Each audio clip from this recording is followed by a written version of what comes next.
This book had the best representation of social anxiety that I have ever read about.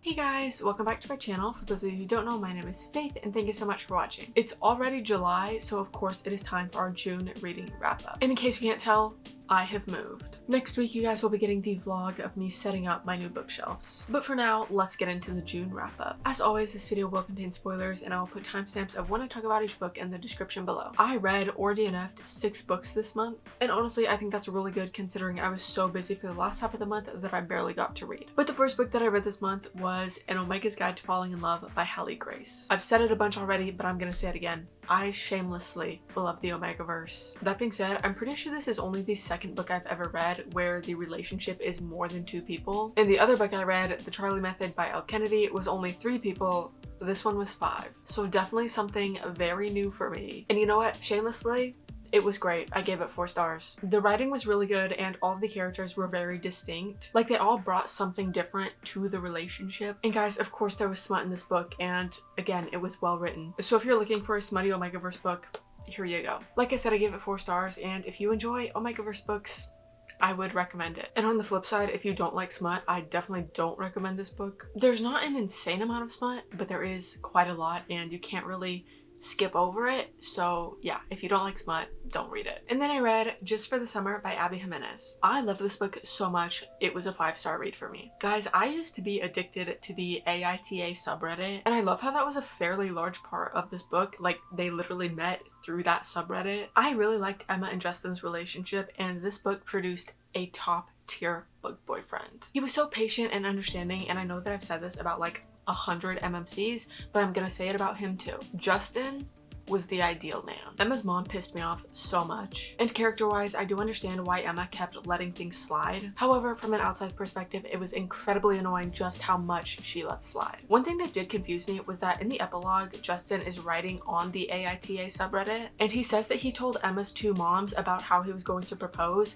and I don't understand that at all. Because Emma didn't have 2 moms, she only had 1, and she was a raging POS whom she didn't talk to after their falling out. But other than that, again, I loved it. I gave it 5 stars and I highly recommend it. And then we have State of Fear by Michael Crichton, and this one ended up being a DNF.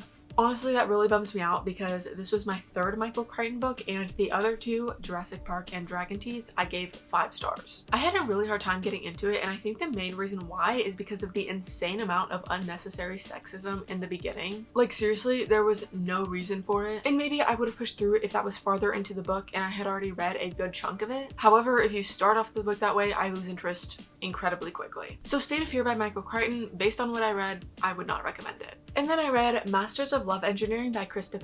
I love this book. I gave it 4.5 stars. Also, I received this in a PR package directly from the author, which I am insanely thankful for. This book had the best representation of social anxiety that I have ever read about. And on top of that, the writing was really good. The characters were also all really likable, apart from the ones that you're clearly supposed to not like. The pacing was pretty slow, roughly between the 50% and the 80% mark, and that's really the main thing that held me back from giving it 5 stars. But other than that, I did really like it. I'm really excited for the next book. Again, I gave it 4.5 stars and I would highly recommend it. And then I DNF'd Maybe Now by Colleen Hoover. I'm gonna explain myself first. I've said this multiple times, I'm gonna say it again. When I got back into reading about 5 years ago, I had a massive Colleen Hoover phase. And when I saw one of her books for sale, I got it to read it. And I have a rule where if I bought the book, I have to at least give it a try. And thankfully, this was the very last Colleen Hoover book that I hadn't read yet. So now I'm officially done with her. I DNF'd it because it was just really bad. I do remember liking Maybe Someday by her. Again,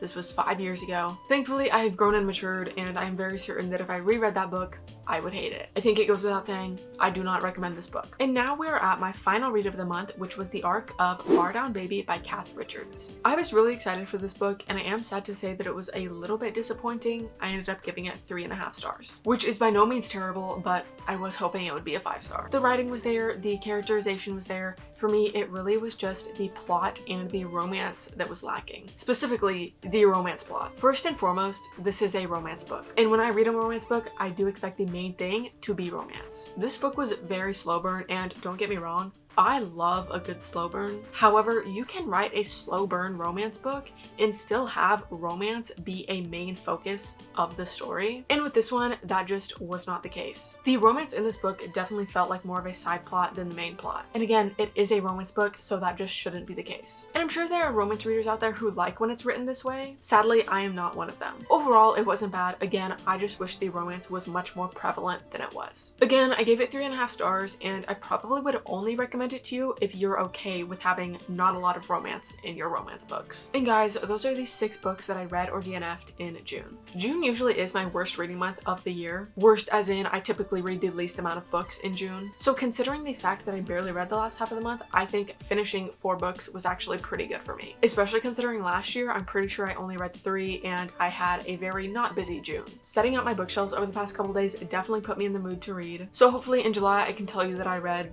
10 books. But for now, that is all that I have for you guys today. Be sure to like and subscribe and follow my Instagram and my TikTok in the description below for more bookish content. I hope that you guys had a really good reading month in June. If not, I hope it's better in July. Love you guys. Bye!